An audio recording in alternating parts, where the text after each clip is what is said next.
Bounce, bounce, bounce. Ooh, yeah. Alam mo, Bibo, ang dami kong tawa dito sa ano mo. Talk you about MLB. Ang witty mo. Kumenta, no, Mayora? Katuwa lang eh. Who's your host? Sobrang benta siya sa akin. In fairness. Love na love ko siya. Bet na bet ba? Benta.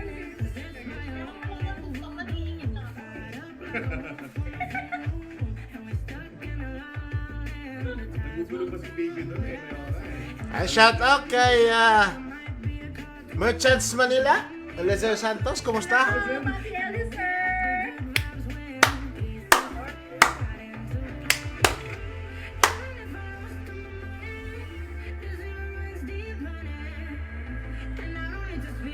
Saglit lang guys, I'm just sharing.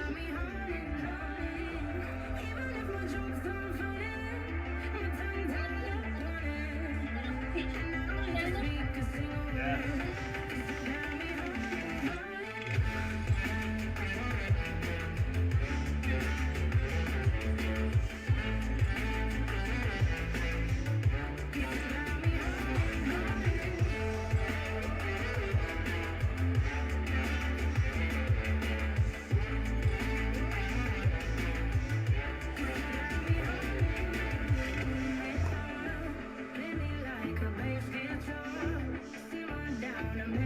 yeah.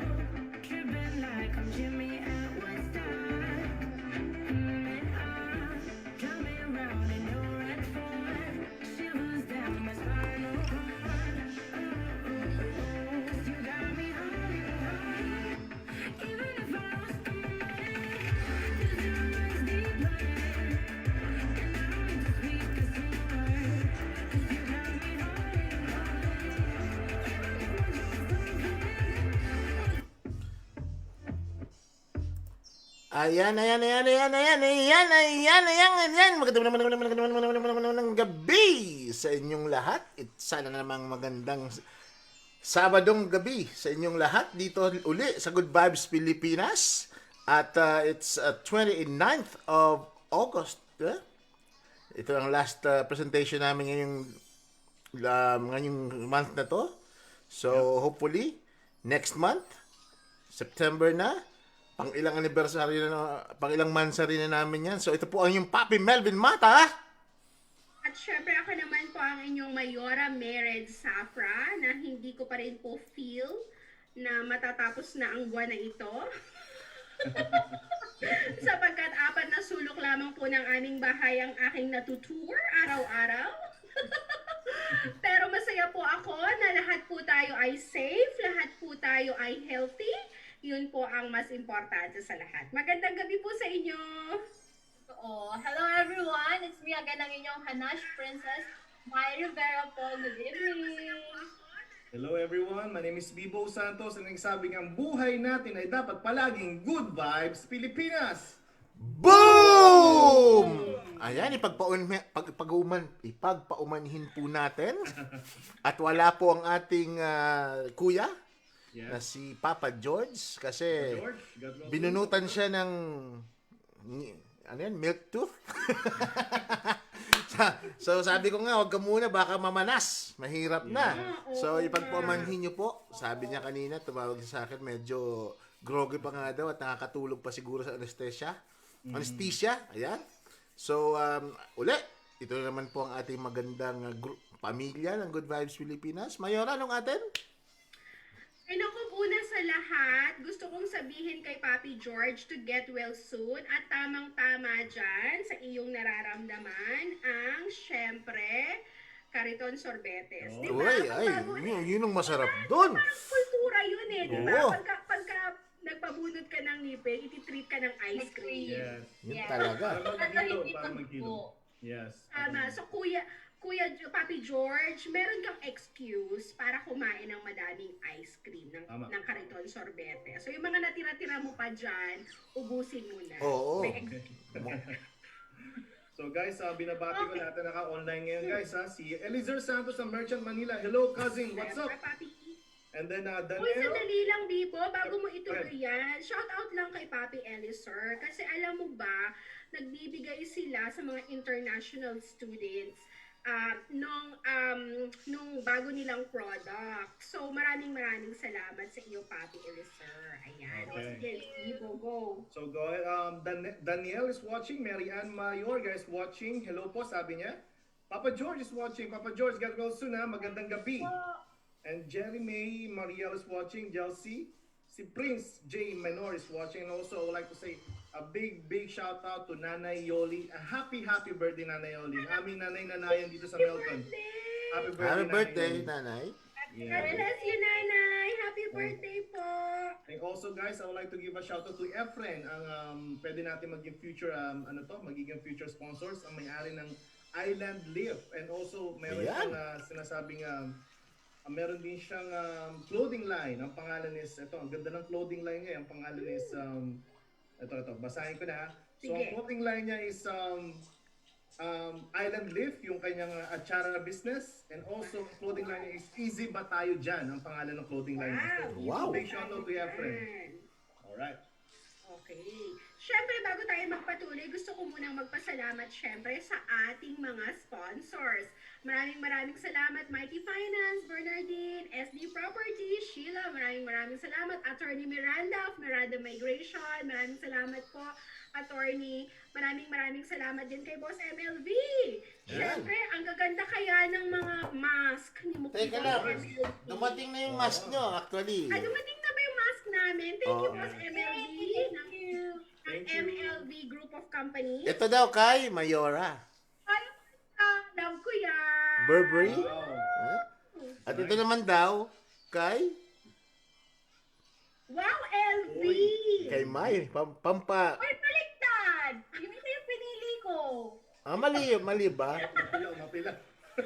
Ay, Burberry nga. Baliktad nga.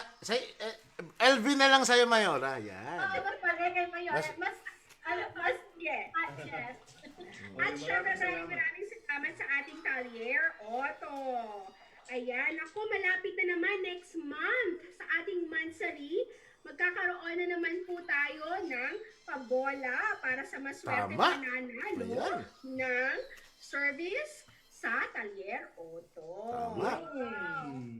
Okay. Bakit yung sa'yo, Jordan? Ang saya. Siyempre. Okay na ako, Papi. Black Mamba. Salamat sa ayuda ni kumpare ha. Yung Oh, Black tama. Mamba, Black Mamba. Mabenta rin. So napakaganda ng quality ng ng kanyang ni kumparing MLB actually. So Papi, Mayora May, August and magbe-bare months na. So hulaan mo kung sino lalabas. Lagi na siya lumalabas. Dahan-dahang lumalabas. Ilang days na lang. Clue. Sino pa? Si JMC? Nagwi-whenever na nga, Whenever whenever. na, diba? Si Papa Joe Marie. Papa Joe Marie Chan. Ayan, nagbabadya na. Sa September 1, automatic na yan. Lalabas na. Ayan, May. Pa-shoutout naman tong mga dito sa atin. Tapos kung may mga sinasabi natin mga balita ka about the international students, go. Yes, yung project po namin sa Gawad Kalinga, Australia is kayayari lang. Well, kayayari katatapos. Yan. Mahirap mag-Tagalog ngayon, you know? Kaya rin na. Ang po ng project namin, and that project is supported by one of our donors, which is Sacred Papi Health. Yeah, Sacred Missionaries. Basta yun, Sacred Missionaries, sorry po. Tapos, I'm able to aid more than 100 students actually. And prioritize po namin kasi unfortunately, some of the international students have tested positive. So, yung mayroon kaming group sa Facebook that's called PISA, Kamustahan International Students, Filipino International Students in Australia. If you would want to have an access on these kinds of funds, please, for international students, be a member of that page. So, ayun, that's project na yun nila Tita Patsy and Tita Marisa and me. Of course, ng support ng Gawad Kaling Australia. And yun, shout out sa acting Happy Hot family. Yung pala yung shout out ko, next na yung iba. Hello! Okay. Siya nga pala gusto kong i-shout out. Okay, yung mga andyan ngayon, sabi ni Mary Ann Mayorga, hello po! Si Papa George. Sabi ni Papi, magandang gabi. Jeremy Mariel Jelsi, sabi ni Mariel is, hi Teacher May. And also ang aming Bicolanong alagang-alagang international student dito sa Melbourne, Joey Garcia. Pa-shout out naman dyan, Idol Melvin.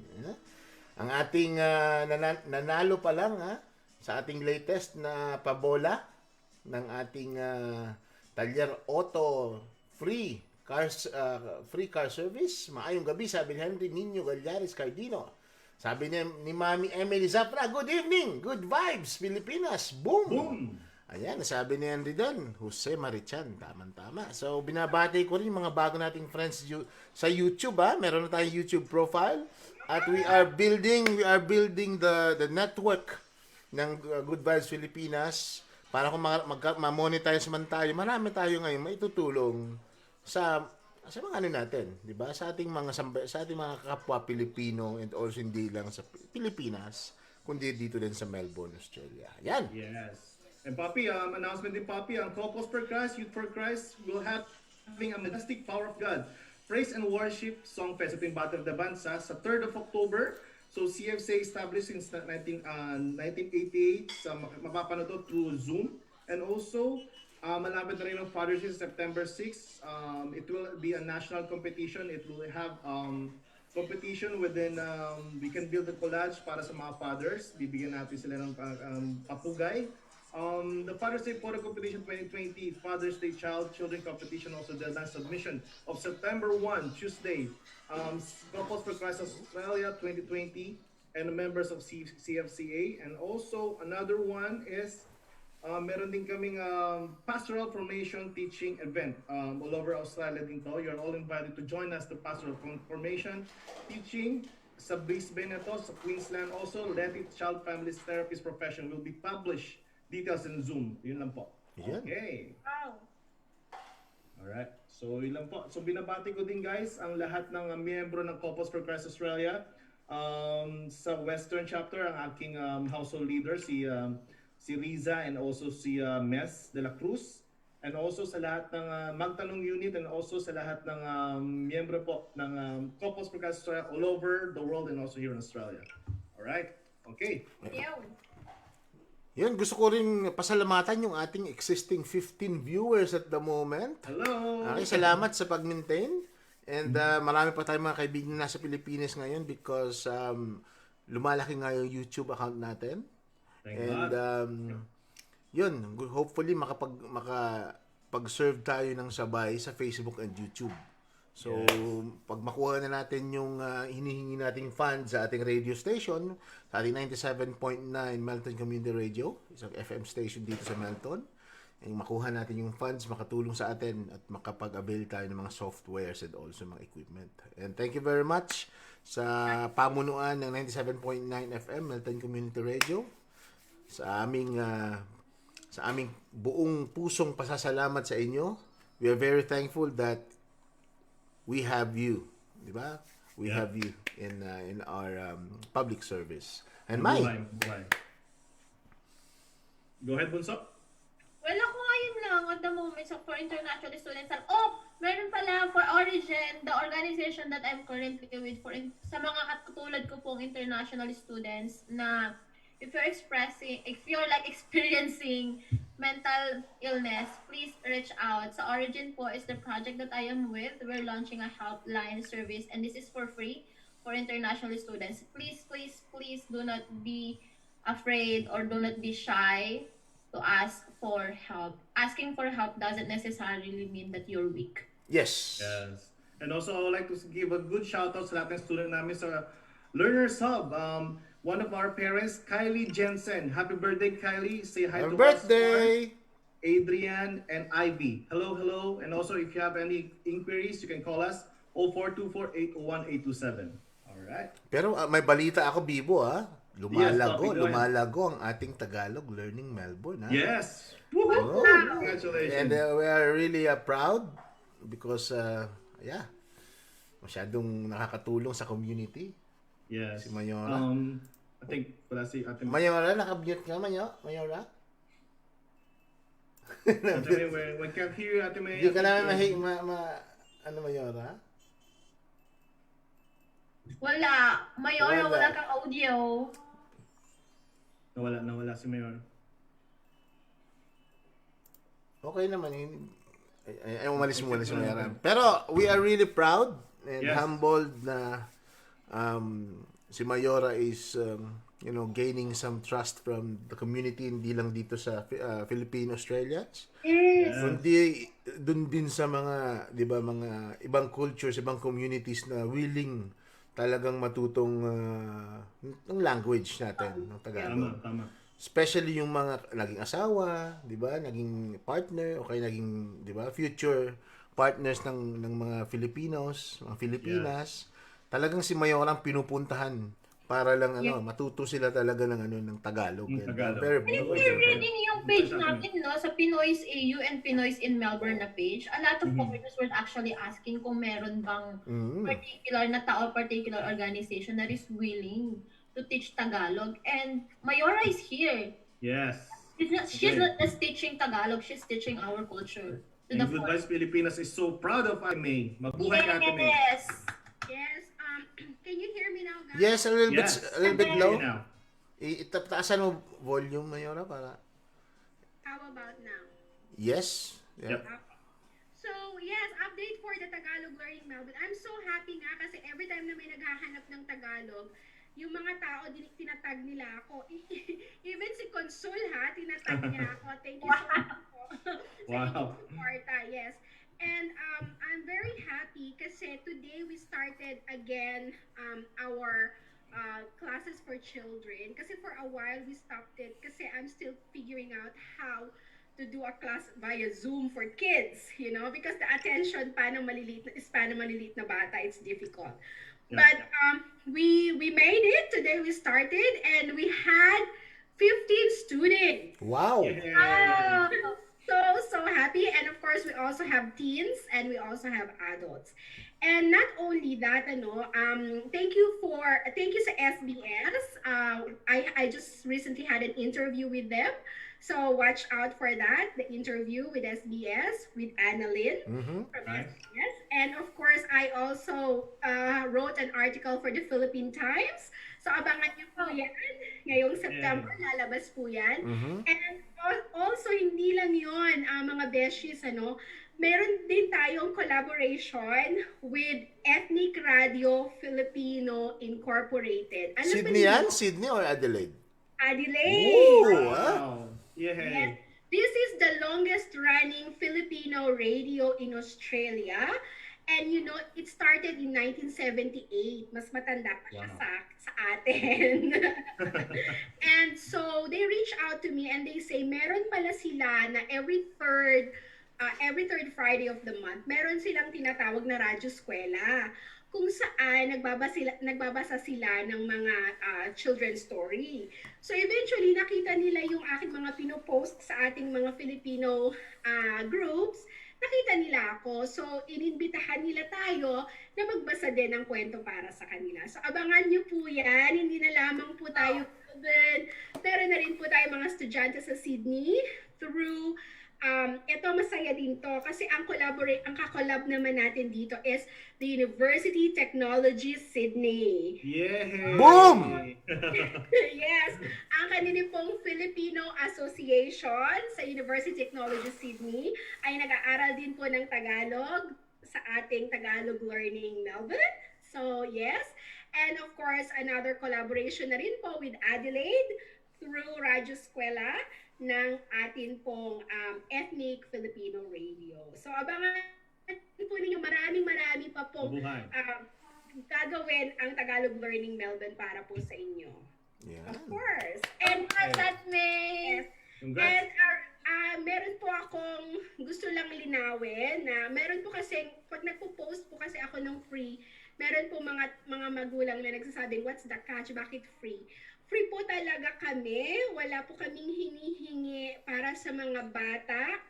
hanggang sa teens, libre po lahat yan. Ang sustainability po ng project ay dahil sa registration ng ating mga adult learners na very willing to help. And syempre po ng community. Like for example, as I've mentioned, yung mga kind donations po, like paper, or katulad ng Good Vibes Pilipinas, ni Papi, yung mga folders. So it's kind donation from the Filipino community po. So thank you so much po for your help, all of you. Yay! Mabuhay! Mabuhay! Ate, Mm. so yung ginagawa ni Ate May, sobrang fulfilling siya sa Filipino kasi I think this is the first time I heard of that kind of initiative. Most teachers kasi they would demand something, not let's say monetary, but for Ate May, she's not just doing it for fun. She's doing it with Yes. purpose. And that's something to look up to for Ate May. Congrats, Ate.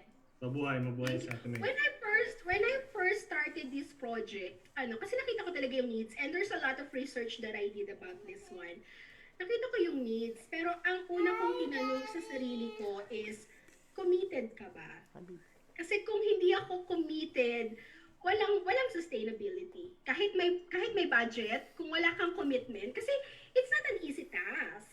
Yeah. And also, Mayora, I think one more thing, it's not just about commitment. It's how happy are you going to be to do it for a long period of time. Yes. Because dapat happy ka. Kasi kung hindi ka happy, wag na lang, di ba?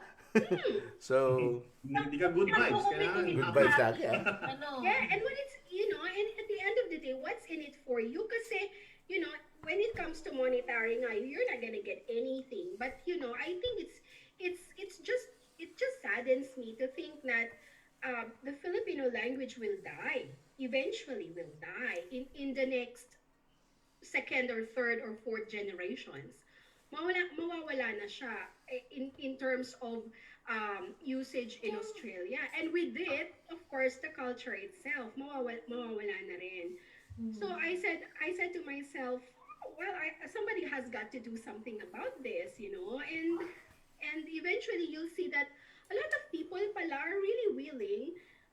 Kailangan lang nilang malaman na merong nangyayaring ganito, I mean, I talk to a lot of my adult students, and the best thing I've heard from them is they want to communicate with their lolo and lola. How amazing is that? I mean, they want to understand their grandparents. And for us, I mean, Papi, Bibo, eventually I will gonna have kids, Mai will have a kid, we also want our kids to be able to, maglambing sa kanilang lolo at lola in a very Filipino way, in a very traditional way. I think hindi natin kailangan. Of course, we're as people, no? We are very easy to immerse. Napakabilis natin na, to adapt. Yeah. Pero that doesn't necessarily mean that we have to forget our own heritage. And one more important thing as well is hindi lang mga Filipino Australians ang interested. Makikita mo, it's fun and it's funny to know that maraming mga, 'di ba, mga para sa atin mga ibang lahi ang interested matuto ng Tagalog. And there are more inquiries actually from other sites, hindi lang sa Facebook pages, sa YouTube pages, sa mga community, 'di ba? Community pages. Na nag-a-ask sila, talagang humihingi sila ng sino ba talaga? Can you assist me? Who is the best or who are the best institutions or persons to contact sa ganitong klaseng, 'di ba? Sa ganitong klaseng mga trainings or 'di ba yung mga skills na gusto nilang matutunan. Especially maraming YouTubers ngayon, maraming mga influencers ngayon ang nag-earn ng money because of our dialects in our languages. 'Di ba? Makikita mo sa mga YouTube channels, mga nagsasalita ng 'di ba ng Cebuano, 'di ba? Mga Bisaya, nakakatuwa and they're earning money from that. Oh, you make it happen. Tsaka yung isang mga Briton din sa Lucy. Ang galing ng mga YouTubers at yan. Sa Pilipinas sila ngayon nakatira. Galing. I think one of the best compliment I've get from this thing that I'm doing, I will name it, from Tito Felix, our honorable consul before. He sent me a message and he said that every time that he watched my video telling story, he's learning something new about our culture.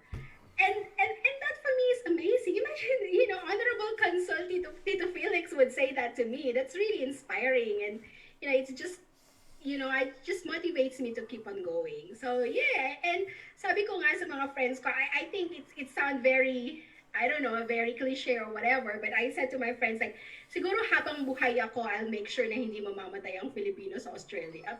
The language, as long as I live, hindi mamamatay ang Filipino language sa Australia. Pero ang pinaka magiging sad doon is kung mamatay yung language pag namatay ako. So sana hindi yun mangyari kasi we will teach a lot of young people to speak the language. Yes. Hindi lang yun, Mayora. I'm also acknowledging yung institution ni Bibo. I mean, Yes. I am very happy na yung, 'di ba, yung Learners Hub as andito, 'di ba? Lalo na especially dito sa mga, 'di ba, sa mga suburbs ng maraming mga Pinoy.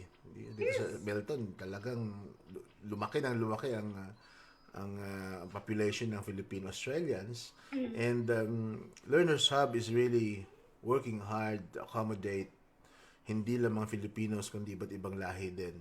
And with that, I am, very grateful and very proud that Good Vibes Pilipinas, this family around Good Vibes Pilipinas is giving back to the community, hindi lang sa mga Pilipino, di ba? At saka I think what matters most in what Bibo and of course his wife is doing, no. Of course they're teaching the kids, but I think it's more also developing their study skills, na parang you're actually giving them na eventually kung dumating yung na hindi na kayo magpapa-tutor, hindi na kayo pupunta sa amin, nandyan pa rin yung skills, yung study skills nyo. And at the same time, I like the way that you guys are doing it in a more individualized approach. Kasi hindi naman generic ang mga bata. Meron sarili silang kakayahan. And at the same time, hindi lang yung critical thinking kasi yung nadidevelop kundi yung tiwala sa sarili. At yun ang mahirap gawin yun. Kasi kung wala kang tiwala sa sarili mo, it's hard to, move on. It's hard to climb up, And you are developing that. So developing, study skills, you're developing self-confidence and self-esteem, and you're giving them life skills. And what you guys are doing really great job and well done. And also with regards to my... Also we're doing also, Yeah. Sige, Bibo. Go ahead. Fire ba? and also yung target talaga po namin is yung magkaroon po ng good study habits. So pag sa dito sa Australia, ang peer pressure kasi medyo matindi talaga. Pag once na nakapag-establish na kami ng good foundation sa mga students namin, pag once na dumating na sila sa teens, syempre nandiyan na yung mga barkada. Pag once na may nakapag-establish ka ng magandang foundation, tatalbog na lang yan yung mga peer pressure na yan. So we're very happy. A big shout out to them, lahat ng students and parents po ng Learners Hub. Mabuhay po kayo lahat. I'm so happy with this, with our family. We're so into the community and it's really amazing. Yeah. And also with regards to Mai, yung nakikita kong inspiration sa kanya, even though with regards, masyado tayong, di ba, depressed because of this COVID-19 pandemic, and we thought that, hanggang ngayon, hindi natatapos yung mga sufferings natin and struggles natin. But I think these two institutions na mayroon yung Good Vibes Pilipinas, kasama na yung kay Papa Jorge, di ba, yung sa mental health, di ba? Those are just three of the best, I think, platform. Okay, mga platform or sinasabi natin mga frameworks na pwede makita ng mga international students na pwedeng gawin. Yes. Okay, hindi lang mag-isip, bakit walang sustainability yung mga management courses, bakit hindi tayo mag-shift sa ganitong, di ba, fields? Because nung dumating kami dito nung panahon ni Kevin Rudd, um, yung government ni Kevin Rudd, masyado niyang in-emphasize yung mga translations. May isang English dyan, pero we have ang dami-daming translations. And walang gaanong problema. But, since may mga translations ka, marami ka ngayong leaflets, marami ka ngayong mga marketing materials, and it costs more, di ba? Just to translate one message. So, yun ang inalis ngayon nung mga administration na because we are spending too much of the translation. Why don't we give access to the educational benefits o educational institutions na pwedeng dun sila mag-aral para meron silang, pati yung mga anak nila, matuto. Di ba? Yun ang nakikita, especially sa Pinoy in Melbourne, meron ako nabasa na masyado daw nilang in-encourage yung mga anak nila na matuto ng English. Pero sa ngayon kailangan nilang matuto yung mga bata ng Tagalog din. Ang problema, yung matatanda lang hindi natututong mag-English. so parang nababaliktad. So it goes doon sa contrast ng kung ano yung objective ng gobyerno. So tama lang na dapat since inalis mo ngayon yung mga translations na yon, you have the responsibility as a government to teach them yung dati nilang mga, di ba, mga languages. And I think yun ang susunod na mga proyekto, di ba, ng labor. Kasi nakita ko yung ng labor na yun talaga yung gusto nilang i-maintain. Kasi maraming, yun ang kaganda ng Australia, wala tayong gap gaano. Di ba? Yes. Wala tayong gap. Actually, nagkakaroon lang ng gap siguro, hindi natin naman minamasama yung mga, di ba, asylum seekers sa pupunta na talagang because of their struggles dun sa bansa nila, hindi sila natututo ng English.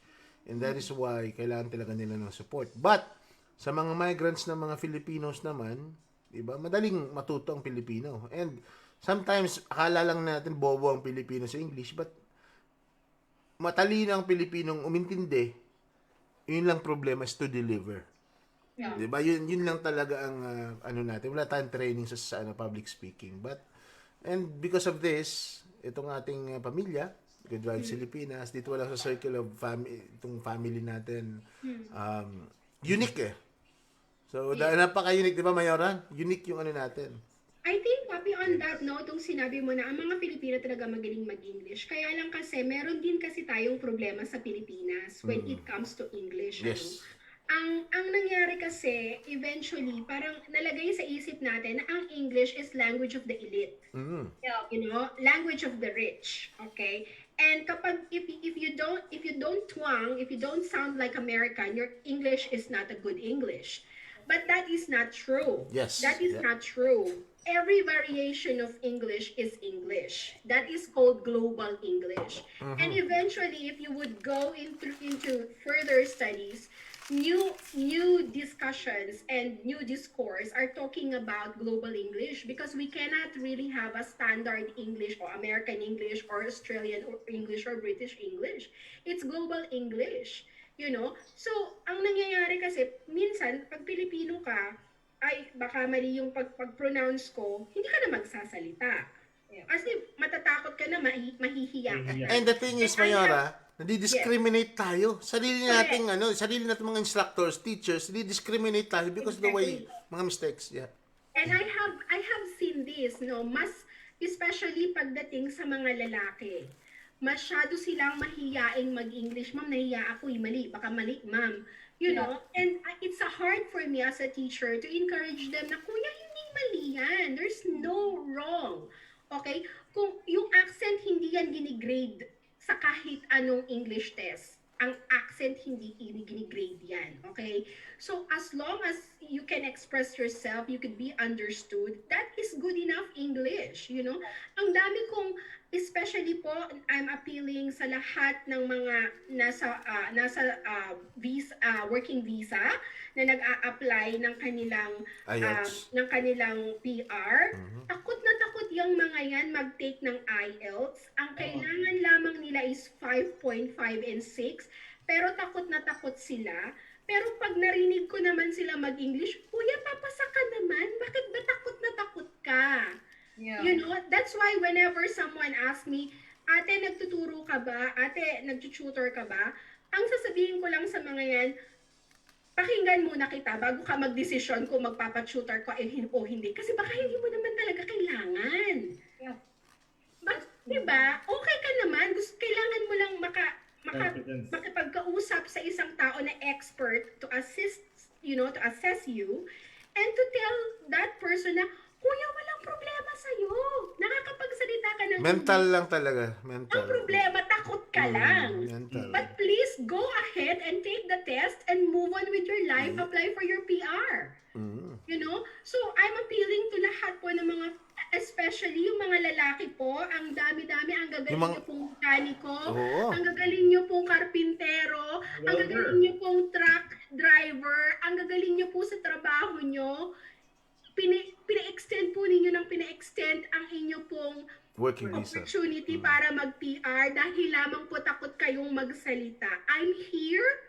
I will be very honest with my assessment with you. Sasabihin ko po sa inyo, kuya, kailangan mo pa ng practice.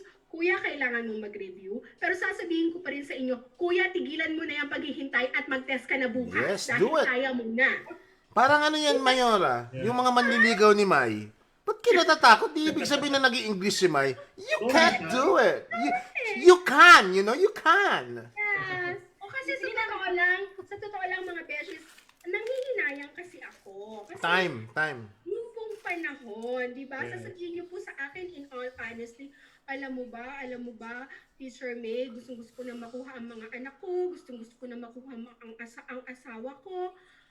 Eh kuya, kaya mo naman mag-test, takot ka lang, huwag ka matakot. Just, so kung nandyan po kayo sa position na yan, please reach out to me because I'm going to give you proper help. Kasi wag na po tayo magpa-bin, lalo na po maraming nagbabago sa immigration law. So, Bago-bago talaga. Natin yan. Wag na po kayong Huwag na kayo magpakipot dyan, ha? Correct. Go na po. Huwag na pong mahiya. Diba?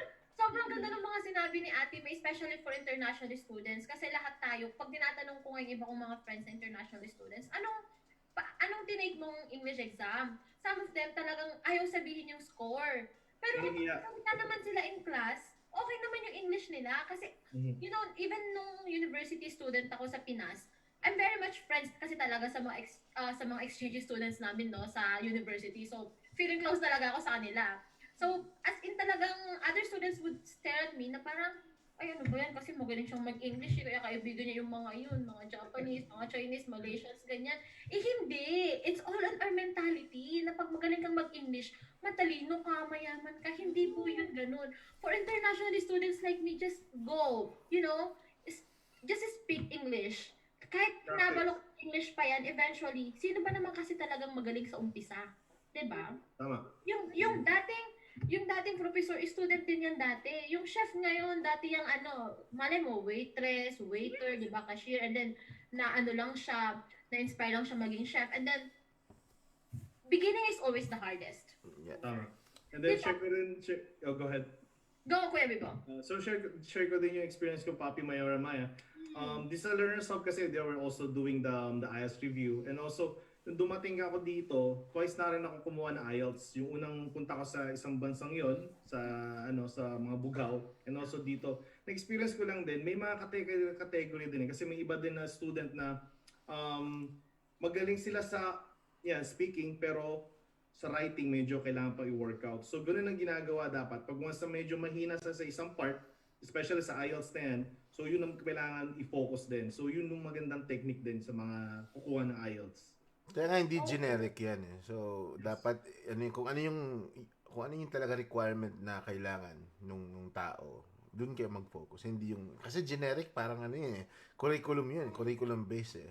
Pero, anyways, napag-uusapan din namin talaga natin itong ating language. Kasi because, nagtatapos ng ating month of wika.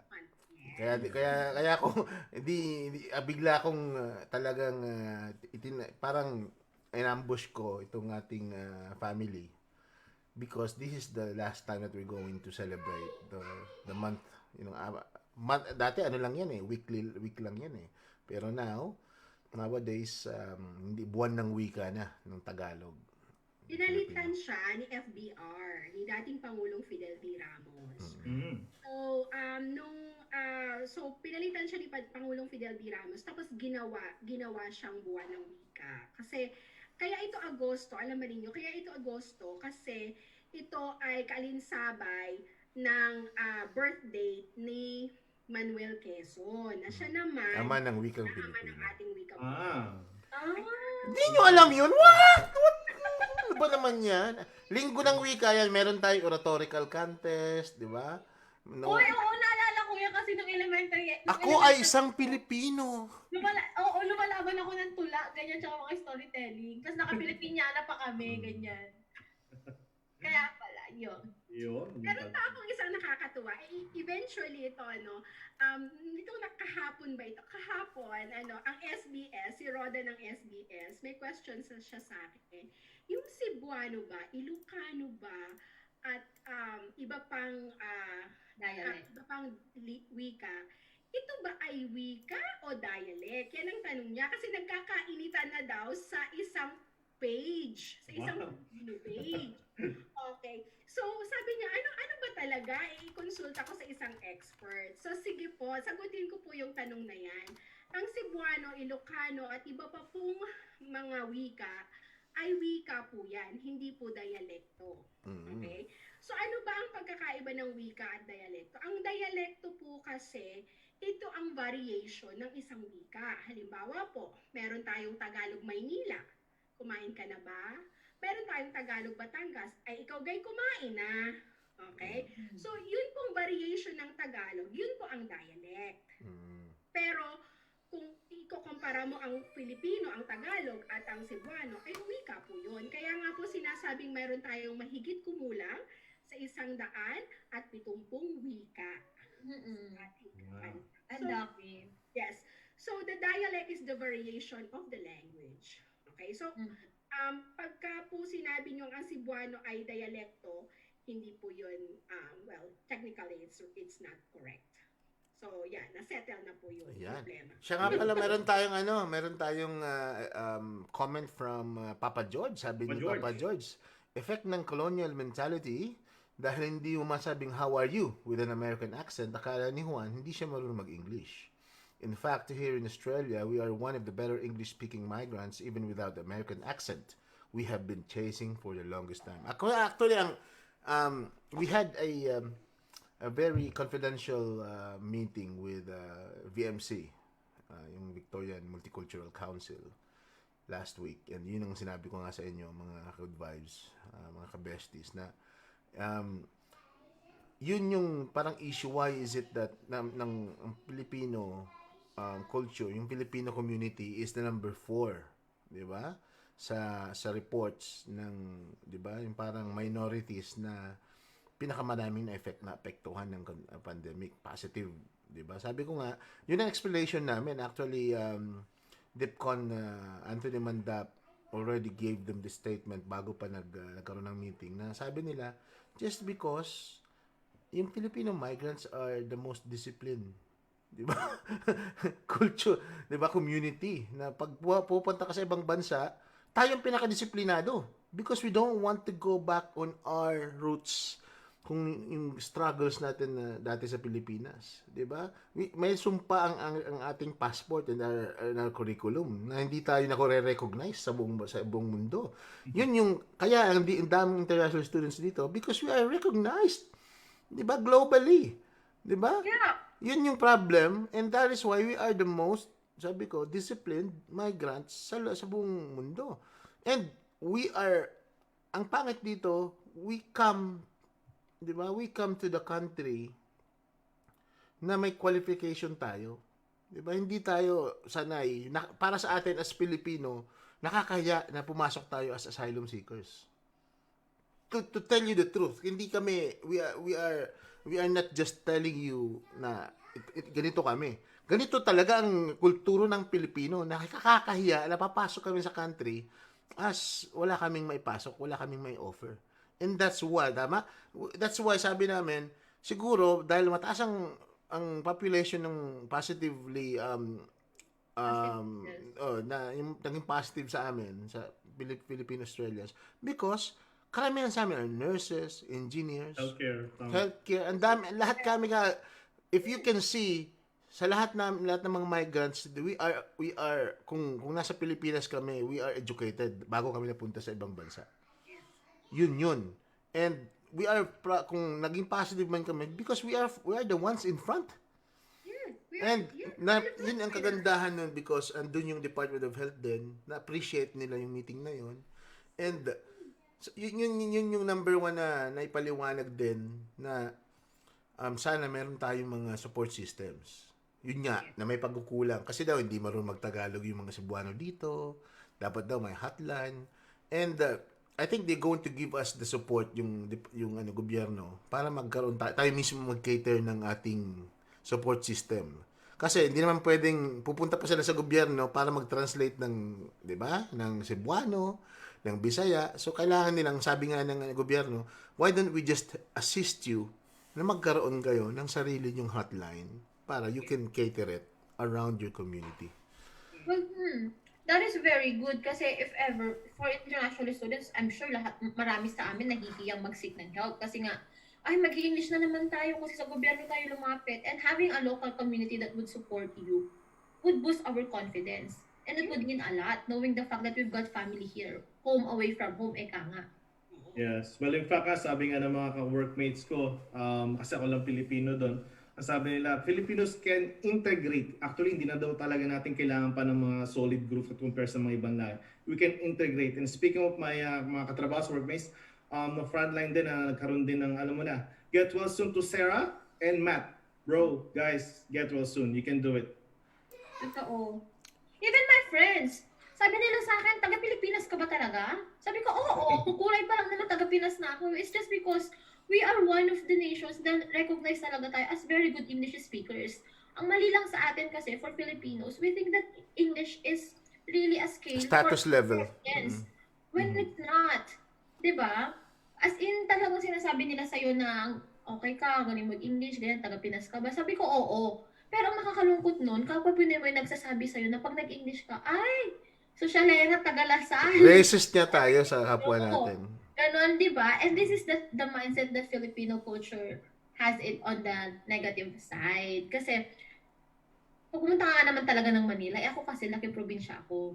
Well, I would admit, when I was first step in the city, sa Pilipinas, I was really culture shocked na parang, oh, can we get a beer? Ganyan sila na parang, can we go to this restaurant? Kami masarap na pizza. Ang tawag namin dyan, Mai, konyo. Konyo. Yeah, that's the term. What konyo means? Oo, parang ganito siya, Mayora. Oh, I don't wanna go there kasi baka madaming ganito. Chrissy! Kumusta ka, Chrissy? Ganyan! Bro, can I drink your water, bro? Bro, wag ka naman mag-sip ng water sa aking bottle. Guys, kasi, si Manong driver is just gonna pick us up. Just wait, okay? Yes, ganyan.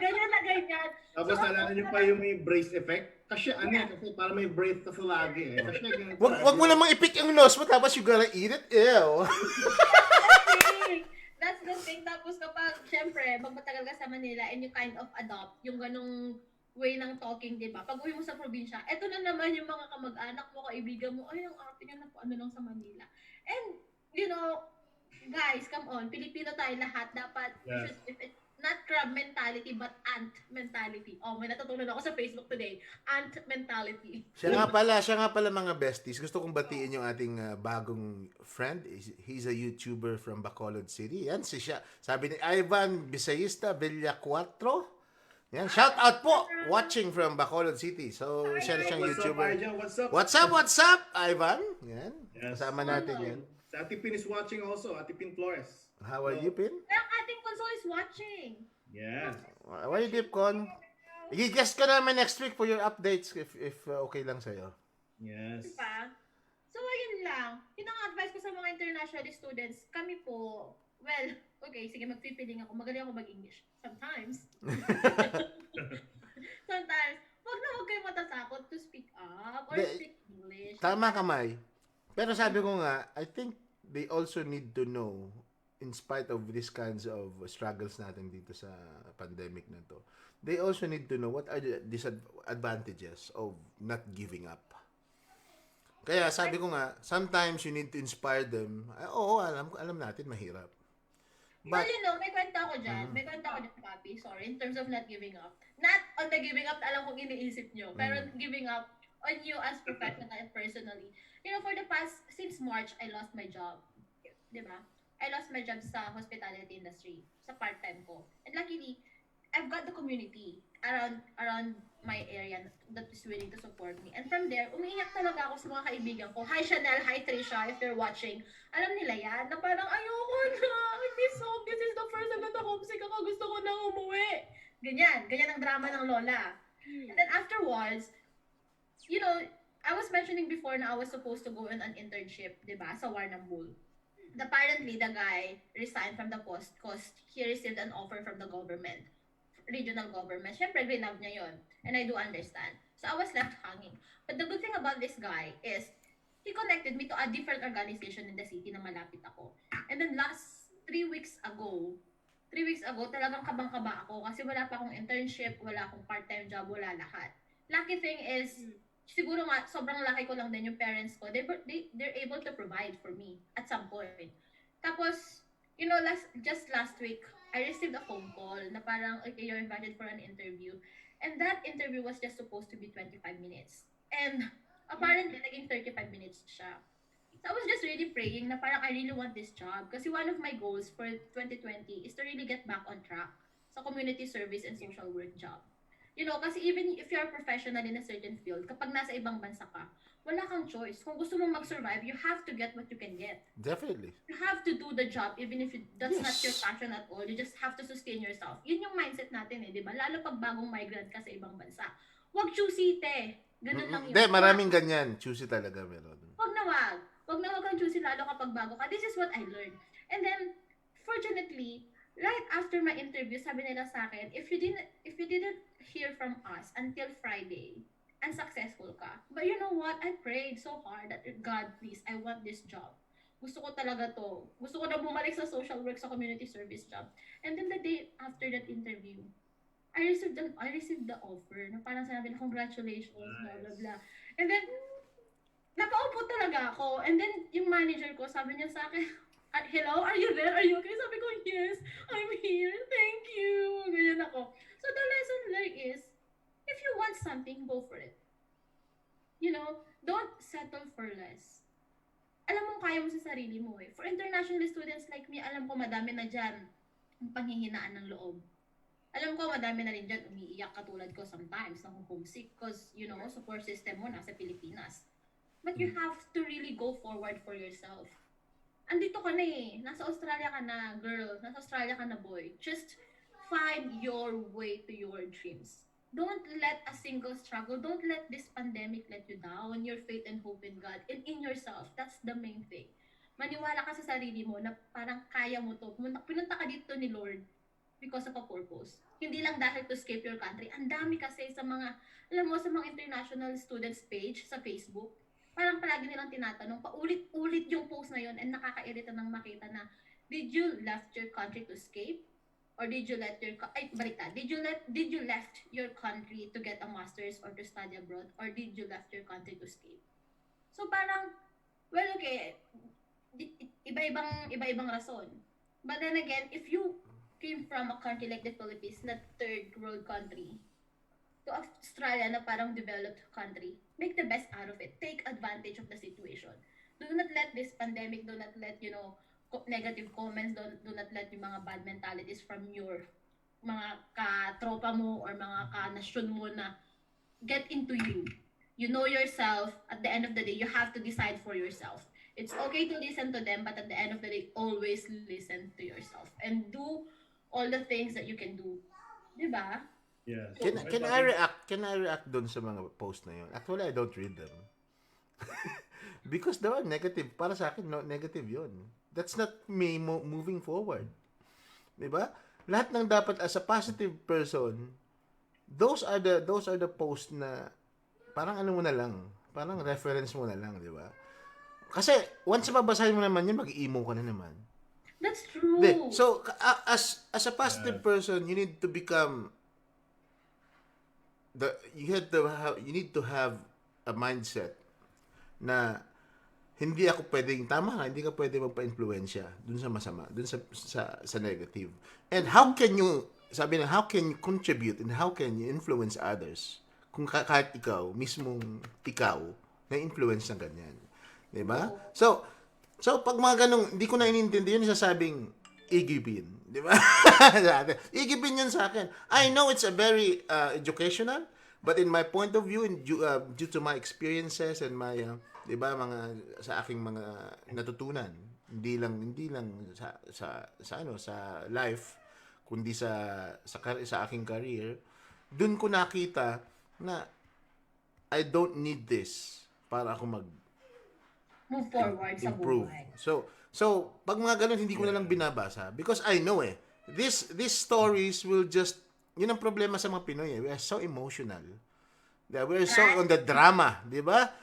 Kaya makikita mo sa mga mga telenovela, Koreanovela, puro mga drama. And those the reason why hindi tayo maka-move forward on the really high leap na kailangan natin. Because dun pa rin tayo sa drama sa buhay. We know that. We know already. We knew that na masakit noon. But in order for us to help others, di ba? Dapat andun ka na Sa edad na natin to, sa edad na 30 pataas, dapat you can influence. Yeah. Because we call it dapat chronologically, 'di ba? Sa edad mo dapat alam mo na kung anong estado mo sa buhay. Hindi ka na dapat, you're not still searching for yourself at the moment. 'Di ba? Karamihan ngayon, oh my God, I'm still searching for my sexuality. 'Di ba? I'm still searching for my own self, 'di ba? At so kasi dapat nasa parenthood na tayo. That's the reason why merong problema sa discrimination. 'Di ba? Because as a parent, hindi mo tinuruan yung mga anak mo na maging adult. Yeah. 'Di ba? Ang problema ng racism, it's not about the conflict. It's about how you treat your kids na maging parents din in the future. Kaya ang solution diyan talaga sa racism is to provide some institutions na mag-guide sa ating mga future, sa ating new generations. Yun ang solusyon niya. Wala tayong magagawa sa mga racism ng ngayon. Nakatatak na yan All we need to do is to penalize, di ba? I-penalize na lang natin yung mga culprits. But to make them realize na hindi sila racist, wala nang pag-asa. All we need to do is to cultivate the new generation na maging multicultural and diverse. Pero yung mga, nandyan na makikita mo ngayon, yung NBA, wala na tayong magagawa dyan, boy. Diba? All we need to do is just cultivate the new generations. Tsaka Papi, Mayora, Maya, siyempre getting out of your comfort zone that makes you more grow, maging innovative ka, maging mature ka. And then, during this pandemic, it will create you opportunities Na-experience namin ng aking may bahay during, of course, our business. So, yung business namin during the pandemic, bawal na yung ng face-to-face. Yung klase, bawal na din. So, we make sure na makikipag-bargain kami kung anong magandang innovation para maituloy yung business namin. So, ginawa namin Zoom, so online na. So, doon, create opportunities. And also, tama sinabi ni Papi, pag once na nagpapalaki ka ng anak, don't teach them to be a princess, ika nga. Make them a warrior. Kasi, out of your comfort zone, pag lumabas na yan, pag habang lumalaki sila, so di naman lagi tayo nandyan forever nakasubaybay. It will become a time na, syempre, pag nag-teens na yan, they know how to deal with life. Hindi pa pwede, oy, may problema ako, ganun, tatawag ka agad. So, tama, humble beginning, of course, when you look back, of course, lahat naman tayo may mga humble beginnings, and also, it will make you tough, actually. It will make you have a lot of lessons in life. So, yun na din naman sasabi ko yun, Papi Mayora. Naku, napaka-talaga naman. Napakainit ng talakayan na ito. Pero Yes. bago tayo magpatuloy, naku talaga namang, ano ba ang hinapunan ninyo at talaga kayong you're firing Ice hot cream. you? Yes. Ice cream! Sige, pero bago tayo magpatuloy sa ating mainit na talakayan, ay babasahin ko lamang muna ang mga comments ng ating mga viewers. Syempre, Mama Bell is watching. Hello, Mama Bell. Syempre, Kurt Hortelano, shout out watching from Cebu. Hi, Kurt. Boom! Hello, Sing Asuncion. Hello, Mai, musta na? Watching from Bahrain. Uy, boom! And syempre, my Lola, Nieves Garing Lola. Hello. Yes, ayan po. So, please feel free to contribute your ideas, ang inyong pong mga saloobin, ang inyong pong mga opinion. Just type it in our chat box at babasahin po natin yan all throughout the program. Yes. Okay, big shout out po sa aking pinsan, si Albert James Sino. Hello. And also sabi ni Nanay Yoli, nagkakaroon na rin sila ng party. Yung kay mga kamag-anak sa Binangon na Rizal sa kanyang birthday ngayon. Ayan, okay, happy. Masaya sa taga Binangonan. Siya nga pala, gusto kong i-shout out yung isa, yung ni Michael, Spiga. Yan. Si Isa Sideline.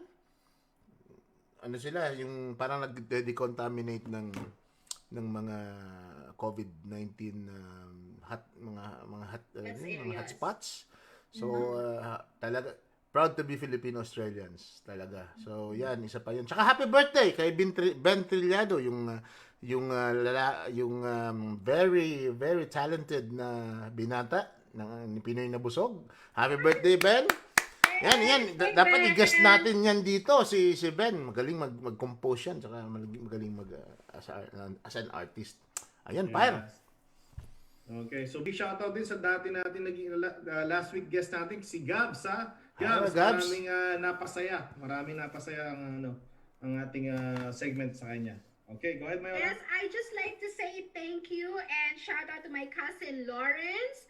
Meron kasi kaming collaboration ni Lawrence. Eventually, he talked to me about it na marami daw mga young high schoolers or college students na, of course, having different kinds of feelings about this pandemic and they want to talk about it. So, we're going to create a little bit of a vlog wherein, these young people can send their letter to me.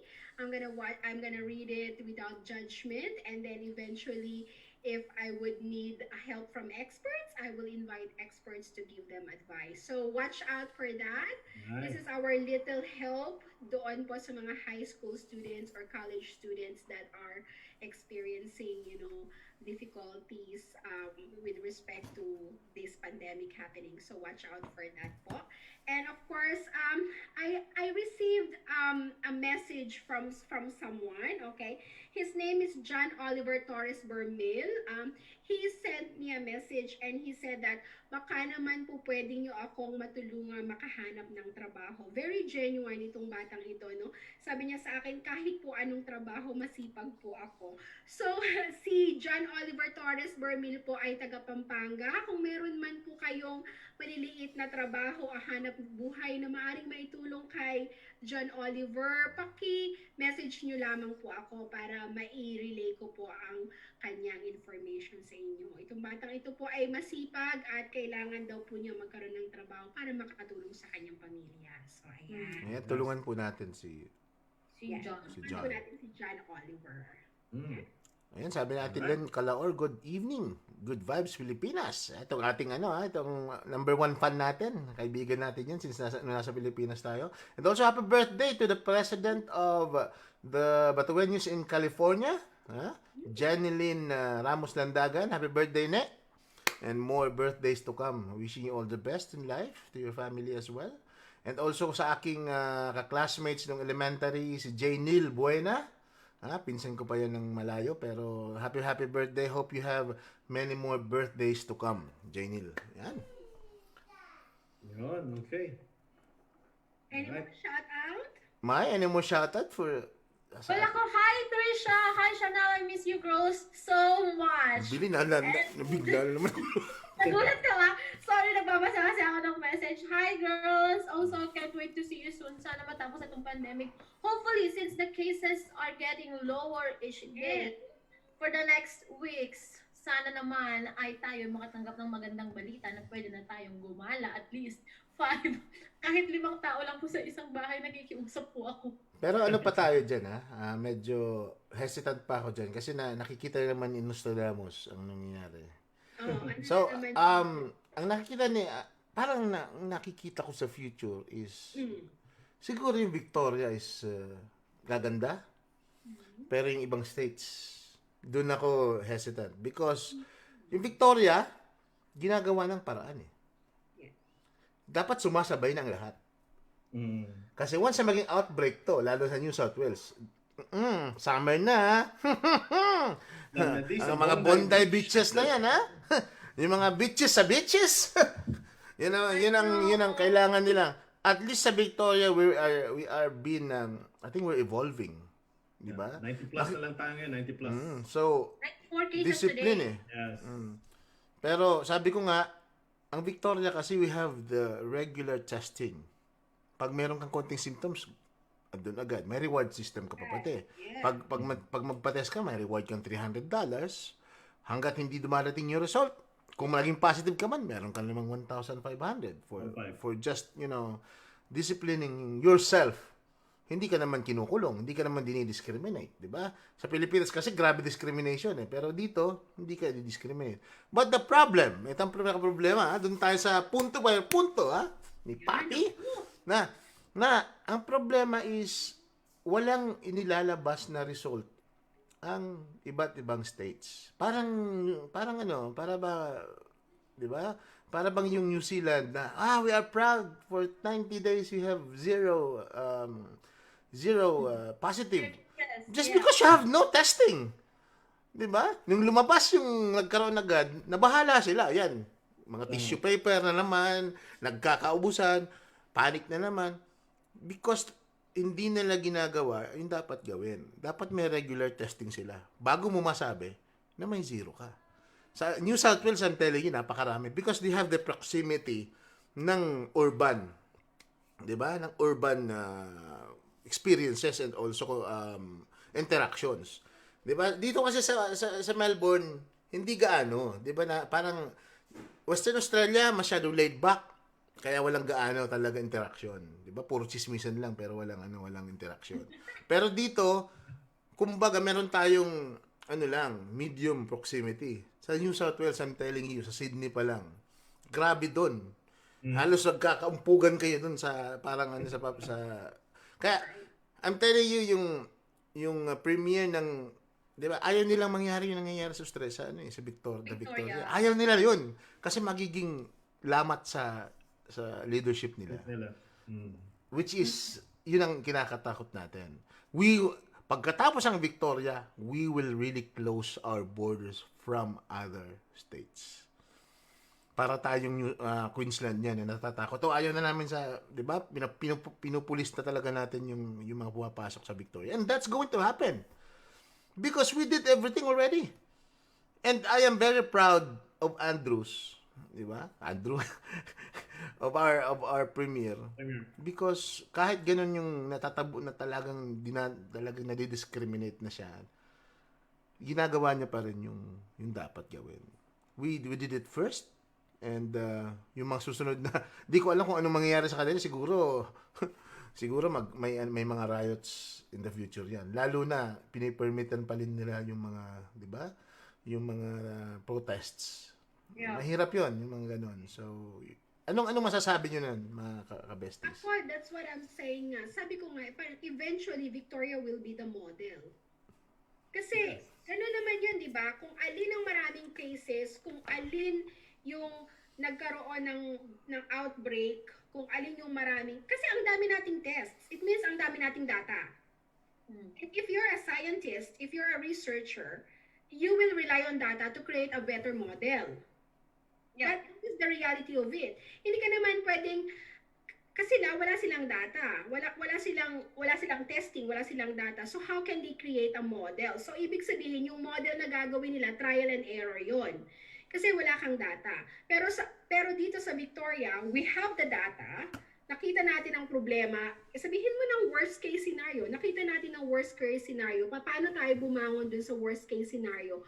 We can replicate that kasi context natin itong Victoria. Hindi nila pwedeng 100% i-copy ang model natin kasi hindi naman ito ay context ng Sydney, hindi naman ito ang context ng Queensland.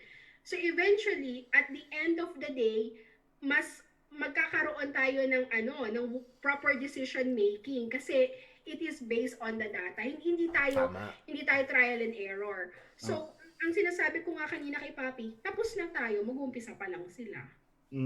So if you're gonna look at in the positives, if in the positive way, kasi parang tayong naging naging zone zero parang 'di ba? So sa atin manggagaling yung may mga solusyon na tayo. So eventually, kung magka-problema ulit tayo, teka, anong katulad ng problema nito? Anong ginawa natin? Yeah. So masosolve natin siya. Kasi nga, data-driven tayo. Ayun nga yung sinasabi ni Papi, wala kayong testing. So how can you have a data-driven kind of decision making? How can you have informed decisions? How can you have informed choices? Ganun pa rin. Parang, sige, try natin to. Baka mag-work to. Sige, try natin to. Baka mag-work to. But eventually, Victoria, we have the data. So, in a point of view of a scientist, the point of view of a researcher, I'd rather believe in data rather than kuro-kuro kahit pa expert yan. Kasi ang expert naman nagkakamali din di ba? Yep. Yes. An expert, even so, if you're an expert, you would crave for a data that we have, that they don't. So, I'm all for Victoria. And to add on, yung dun sa VMC natin, actually, the Department of Health admitted na mali yung naging approach nila. Because sumunod lang sila sa ibang approach. Inaamin nila na yung inamin talaga nila na yung pag-impose ng PPEs were too late. They were late na in-impose nila. Dapat noon pa. Pagpasok pa lang, PPE agad. And yun. Tama ka, Mayora? It's also, Papi, Mayora, Maya, yung, siyempre, I'm working also in the government. So, na-experience ko rin doon is, I want to share it. Yung logistic, nandun lahat ng supplies. Kompleto na supplies. Pero yung paano dumating sa aming mga health workers, medyo na-delay. So, yun ang naging problema din. And at the same time, saludo rin ako sa naging contact tracing na ginawa ng healthcare department natin. Na-contact talaga nandun talaga nang galing sa Regis Hotel, sa mga na-quarantine.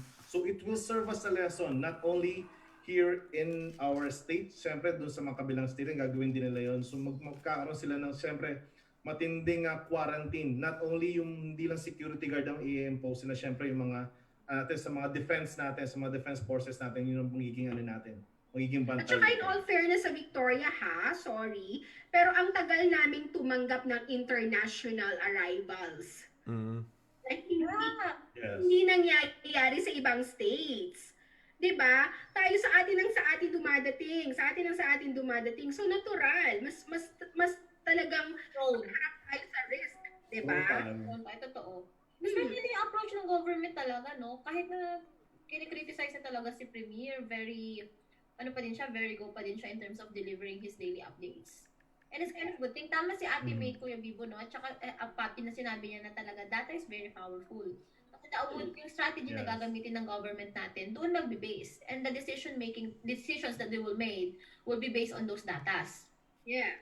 And very vital din na mga beshi kasi yung ginawang decision din ng health department sa New South Wales is inamin din nila nagkamali sila regarding din sa princess natin, yung tinatawag natin cruise ship talaga nila. Doon nagkamali din sila, nagpapasok din sila doon.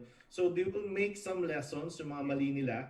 So although dito mabait pa nga yung mga taga sa South Wales kasi inamin nila nagkamali sila yung Department of Health nila pero nagsorry lang sila, it won't happen again. So kung sa iba yon, especially sa mga mag-resign ka na, pinag-resign ka na sa iba, especially here, di ba? Ay, dito sa Melbourne, resign yan. Yeah. And the thing is, tama yung mga data, yung mga datum na kada-kadang departamento. And we all agree, 'di ba, dun sa pinag-uusapan natin. And I think ngayon nasa stage tayo ng yung parang conclusion na ng pababa na talaga . Sila hanggang ngayon in denial pa rin. Because kung ako ang premier doon, I need to have a very sabihin natin kahit yung mga frontliners lang muna. Una na frontliners, mandatory checking muna. Yeah. Frontliners lang muna. They are not doing it because in denial sila. Yung data na kukuha nila sa Victoria, ayaw nilang makuha yun. iniiwasan nila yung data na yun na mangyayari din sa kanila. Which is in denial, di ba? In denial nga. So, well, kanya-kanya nga na yan eh. Kanya-kanyang stage yan eh. So, and Kanya-kanyang election yan eh. and also, I pity sa mga Victorians kasi na-discriminate tayo masyado ng ibang.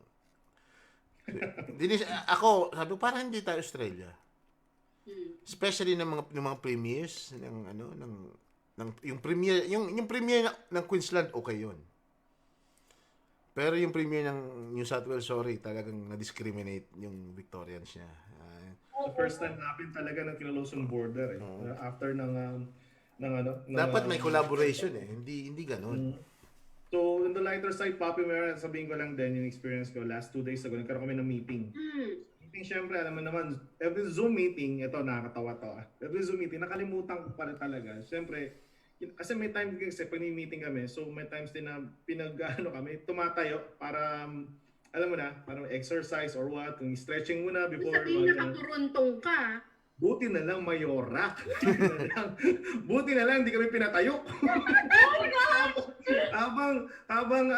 habang nag-meeting kami, naka-steady lang talaga. Sana huwag kami patayuin, sana huwag kami patayo. Buti na lang, hindi kami patayo. Kasi pag pinatayo ako, si Junior, kakawayan. Masakit to ba yun, ha? Buti na lang talaga, buti na lang. Kaya, ayun, putlang-putla ako ng mga oras. Yun, on Thursday, a big shout out to all of my workmates there. You know who you are. Yeah, si Michelle, what's up Michelle? To Matt, hello. To Kate, hi. Ayan, yun lang, commercial lang. Okay, sige, basahin ko muna ang ating mga comments. Yes. From Lynn Calaor, good evening, Good Vibes Pilipinas. Hi, shout out po kay Benedict and Angela Teneza. Thank you. Hi, Benedict and Angela. My friend Vanessa Espayos is watching. My student Mike. Hi, Mike. Hi, Mike. Well, Kuya Jojo is watching. Good evening, Good Vibes Pilipinas. Good evening, Kuya Jojo. How are you? Ayan. Yes. Siya nga pala mga ka-besties, handa na ba kayong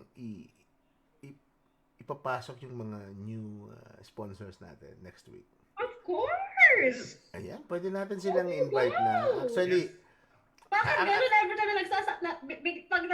pag nagsasend na si Papi, kinakabahan na ako. bakit? Hindi ikaw! Ay! Down na. Naku-culture shock ka sa akin, ha? Yan lang. Ano ba talaga nangyayari sa'yo, Chrissy? O yung challenge, di pa namin nakakalimutan yun ha. Yung 6 months Fearless Forecast Challenge ha. Sabi pa naman ni Papa Jojo Hinato, good evening, Good Vibes Pilipinas. So, siya nga pala, meron kaming bagong sponsors. So, we'd like to announce it to you pag meron kaming formal contract na with them. And gusto namin itong mga sponsors na to would be our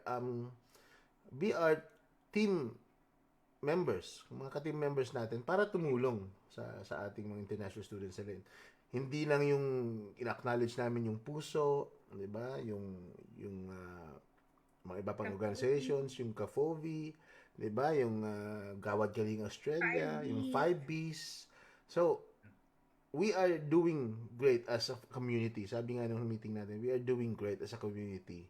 Na kahit walang-wala tayo, we are taking part of our charities in our help and assistance to our new migrants. And I really, ano ba yung mga dyan, yung kanila Papa Olantina na grupo, diba? So, Migrante Melbourne. So, we in Good Vibes Filipinas, in behalf of Good Vibes Filipinas, the family is really commending your help to the new migrants in Australia. Yes. Inopen ko rin, Papi Mayora, mga beshi na-experience ko din sa lahat ng mga business owners dyan ng Good Vibes Pilipinas, hindi importante sa amin yung malaki na yung business nyo, startup pa lang, open to sa lahat ng business. So, we're very, very happy to have you here to be our sponsors. Oo. Pero bago ang lahat, i-confirm ko na. So, sabihin ko na yung Merchants Manila. Yun! Yeah, number 1. Number 2 is yung Bring to You.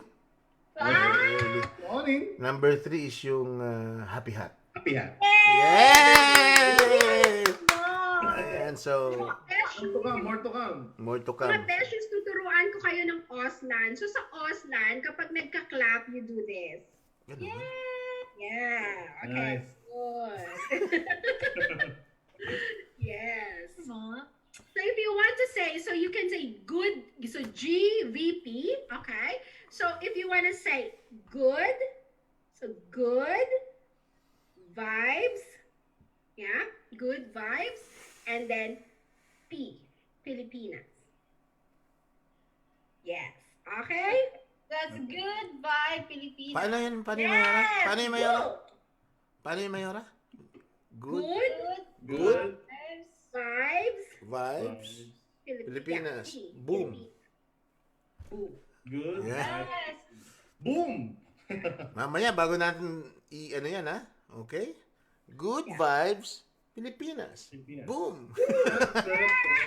Diba? Wey! Yan, ipapraktisin natin yan. And And all- nakakatuwa na ang daming mga organizations na feel Nakakatuwa. na tumutulong sa aming mga international students. On behalf of international students po, maraming salamat. Yay! And also, thank you sa Kariton, Sorbetes. Yun. Diba? Napakasarap na gourmet ice cream. Order pa lang ako, Gelato. biglang nag-cut off. Order pa lang ako. Ube. Unang naubos yung ube tsaka ano. Ayan! Yan si Happy Hat! Sabi ni Happy Hat. Hello mga good vibes. Hey, sponsor na pala ako. I love you guys. Pangako natin yun nag-usap na tayo yan ate. Ate Ligay. Nag-usap na kami. Yes. And, ganon din naman. Tutulong tayo. Kaya diretso na. Diba? Okay. Ano pa? May, any news? Kaunti pa. May 5 minuto pa tayo. Yeah, yung mga international students talaga, when we sent them the vouchers, nakakatuwa kasi alam mo yung mga sinasabi nila na hindi nyo po alam kung gaano nyo kami natulungan, and some of them are even sending pictures ng mga binili nila, ganyan, and some of them are even calling us na parang nagpapasalamat sila. And if you're part of the FISA group on Facebook, doon mo talaga makikita that there are a lot of international students pala. And with the organization that I'm currently working with, dun sa organization ng mental health, nakakatuwa kasi yung main project nila is for international students to cope up with international students in this time of pandemic. So yun yung project namin ngayon na parang we would launch a helpline along with Study Melbourne, and that is a very exciting project for us kasi international student, I know the struggle, I know on-ground struggles of international students, and I can be a voice for international students also doon sa organization that international students are struggling with these kinds of things, and then these are our demands, and these are the ways that you can help us. And pag sinabi ko yun sa Origin, which is the name of the organization that I am with, they can have the strategy and they can decide better on how to implement those to help international students. Yun nga, palagi kong sinasabi sa mga international students na do not be afraid to go out there and seek out help for different organizations kasi in the first place, binayaran niyo po yun. When you paid your tuitions on your school, part of that went to the government. And then it is your liability as an international student na kapag alam mo nahihirapan ka or you're struggling with something, hindi naman lalapit sa yung mga services eh. You have to do it yourself as well. Don't just be fully dependent just because you paid money or part of your money went to the government. That doesn't necessarily mean na ano ka na parang responsibility ka na wholesome ng government nila. That is the mindset that I would want also to put in the spot for international students like me na wag ganun. Alam mo yun, na parang nakakabasa din kasi ako sa Pinoys in Melbourne page na parang mag-strike or parang wag nang parang i-deprive na nila yung mga kamag-anak nila sa Pilipinas na wag na pumunta ng Australia because the government is doing this. Despite of the money that they Canada. that they put into. I agree. That is kind of parang bakit mo kailangan sabihin yun just because you're experiencing this? And hindi ka naman pinilit ng Australia na pumunta dito. It is your choice in the first place. And take note, nilagay mo sa GPE mo, which is a very powerful document upon giving you the visa, that your family in the Philippines can support you. Correct. And magiging conflict yun. Kapag, fortunately, nag-apply ka ng PR. Kapag nagkaroon ka ng record sa Department of Justice at nakita nila pangalan mo doon na isa ka sa mga pumirma when that appeal went online, that's a big problem. So, before you click, think before you click ka nga nila and act professionally. Yun May lang. question ako, Mai, no? Kasi nga, yun nga, ang dami nating nakikita sa Facebook, I understand that. They're financially struggling, madaming mga galit, maraming mga ganyan. But wala akong meron pa nga akong nakita na i-defer daw yung kanilang enrollment or sabihin daw sa mga universities na mag-start ng late yung mga subjects, ano. So ang nakikita ko, everything is solely focused. The problem is solely focused on the finances and of course on their how to survive. I get it. I understand. It's important. Pero wala akong masyadong nakikita na nagko-complain about their studies na I need help with my studies, I need help. Wala akong nakikitang ganon. But from a point of view of a person who also come here as an international student, and the main purpose of me coming here is an international student to learn, to develop myself, to look for a better career in the future, wala akong nakikitang nagko-complain na nahihirapan ako with my online learning, nahihirapan ako to talk about my studies with my teacher. Walang nag-uumpisa ng studies. Ang nakikita ko lang is nagko-complain na bakit ako nagbabayad pa ng ganitong tuition kung online naman siya. I don't see a lot of people talking about their studying per se, but a lot of people complaining about the tuition, complaining about how to survive. Ano nang nangyari doon sa act of studying, doon sa purpose of coming to Australia to studies? Well, yeah. Mm-mm. Yun din yun, na parang, well, actually, our intention naman is to really study in the first place. But, there's just a lot of social factors that affecting it. So, I would suggest na parang you, as a responsible international student, act based on what you've provided to the immigration, especially dun sa GTE mo. Don't put all the blame on the government itself. Yun lang. And also to add on, I think hindi ito na gusto ko lang sabihin. Meron lang mga nakakaalam na by that time na maraming rally, actually, maraming petitions, by that time, the government has a 90% vote para magkaroon ng income yung Qantas is paalisin yung mga international students. Di alam ng mga tao yun. And that's too easy. I can just give you $300, $500 for your flight, go back to the Philippines para magkaroon ng income yung Qantas. Yep. Lahat ng mga, but there is a party na nag-oppose noon. Diba? So hindi ko na sabihin yung party na yun. And we're still very lucky na yung international students nandito pa rin. Yeah. Because kung ikaw si Duterte, si President Duterte, para ma-proteksyonan ko ang sambayan ng Pilipino, 'di ba? At mabigyan ko lang ng konti ng talagang, 'di ba, benefits yung aking mga patriotic na mga community ng ating population. Hindi ko bibigay yan sa iba. Kung ibang presidente lang, kung ibang premier lang. But that's a good thing with Australia. 'Di ba? Kasi kung ganun pa rin, 'di ba? Kung ganun pa rin, anytime. Alam mo kung itinuloy yung ano na yon, yung mga petitions na yon. There are some petitions that are linked to some terrorists in the Middle East. 'Di ba? So talagang muntik na. Meron lang pumigil. Kung wala talaga even walang magagawa yung mga petitions nyo kung itinuloy natin 'yon. Kasi ganun kadali pandemic 'yun eh. It is about the national issue to ng national security and national health. So hindi to issue ng migrants eh. 'Di ba? Magpagama ng migrants, hindi to mga foreign, 'di ba? Foreign affairs. Naintindihan niya ni Deputy Consul. Kaya nga very fortunate pa rin na maraming tumutulong ng mga institutions dito. Tulad ng 5Bs, di ba? Lakbayan, kung ano, ng Puso, di ba? Ng Gawad Kalingap. Magpasalamat tayo na andyan yung mga yan, na hindi nag-give up tayo sa kanya. Kanya-kanya mga pera, mga ano yan, personal na pera yan ng mga yan.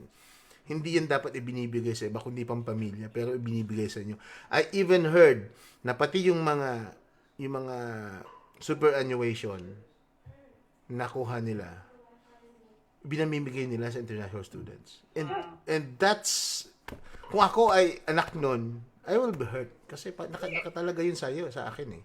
So, you are still very lucky na, hindi ko sabihin yung ano, association na yun. But, kumuha sila, yun ng superannuation nila para lang i-support sa mga international students. And that's yung kind-hearted ng mga Pilipino na dapat yun ang iniisip natin.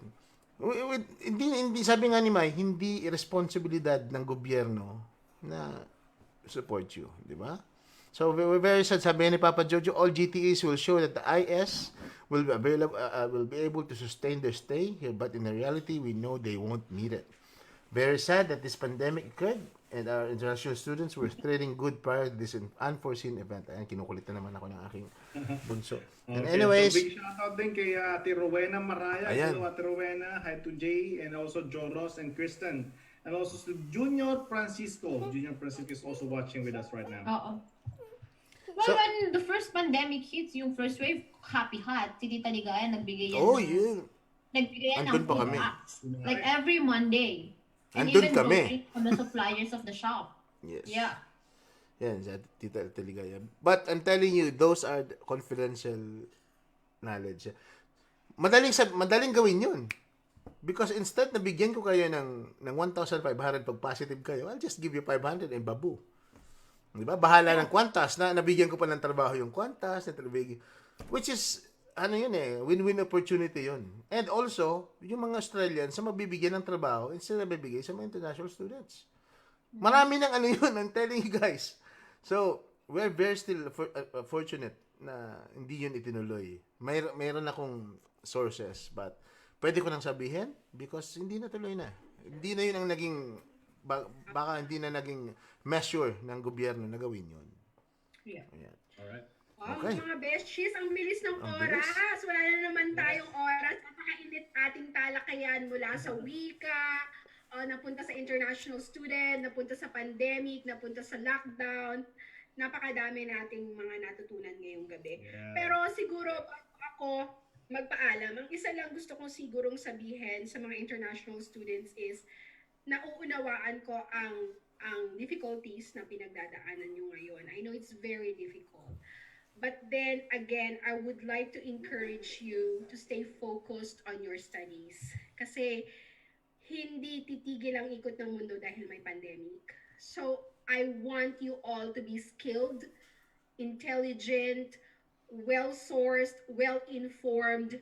Get your diploma as fast as you can para pagkatapos ng pandemic, isa kayo sa mga tao na tutulong to build up our community again, to build up our economy again, and at the same time, to build up yourself.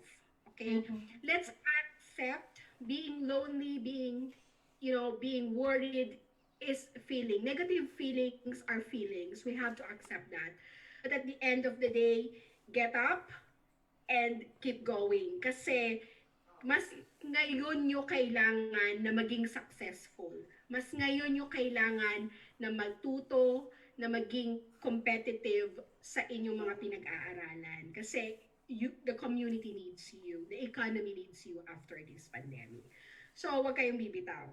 Keep Yes. it up. Okay. So last shoutout na rin kay Desiree Zaide Asilag. Hello Des, one of the nicest dentists sa Pilipinas. Hello Des. Ingat. Okay. All right. So ano na? Wow. So, 9 o'clock. Pero last comment na lang. Last comment ko na lang. Last Go comment. ahead, Papi. Last comment, Mai? Last comment, Mai? No. Mag-agree lang ako kay Ate May. Sasagot sana ako, Opo, Teacher May. Actually, isa pa yun. Yun yung sabi ko kanina na you need to identify your why. Why are you here? Di ba? Yes. It doesn't matter kung ano pang motivation meron kayo. Might be negative, it might be positive. Di ba? Meron talagang, negative talaga. Di ba? It depends on how, it's not about how you fall. It's about how you get up. Di ba? Tama yun. Always ask the Diba? why, not the X. Kaya sabi ko nga, sometimes you need to look forward kung paano kung citizen ka na. 'Di ba? Yun ang dapat yun ang iniisip natin. Hindi yun as to discourage ka kasi mahirap yung pinagdadaanan mo ngayon. 'Di ba? It is about how you motivate yourself moving forward. Yun ang pupuntahan mo eh. That's why you're here. 'Di ba? Yun yung dapat mong iniisip. Hindi yung hirap na ako, struggles. I know, we know, and we feel that, but it's your life.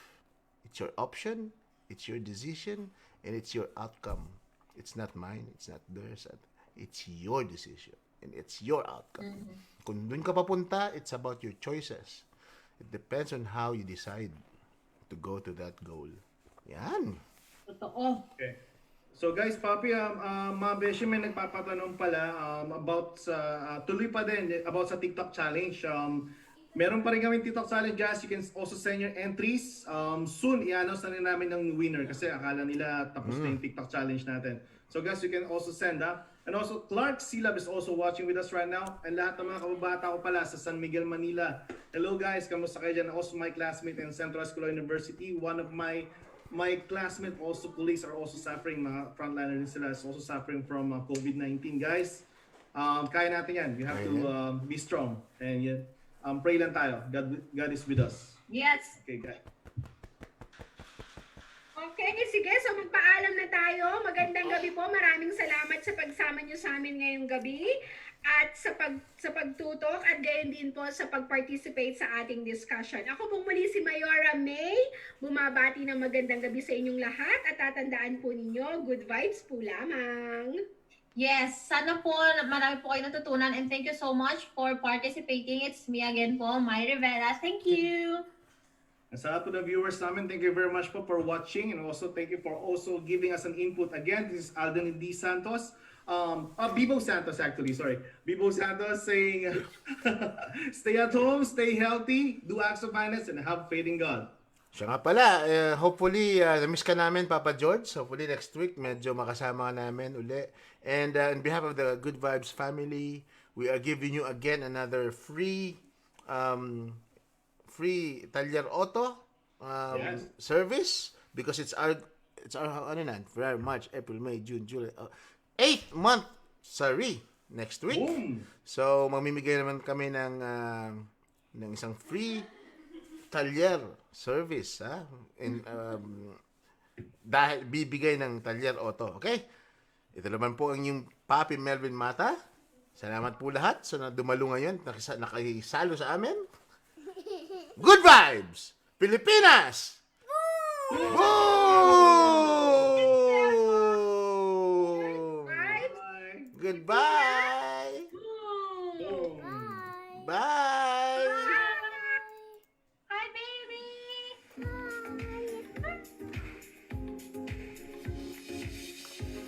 Say bye-bye na.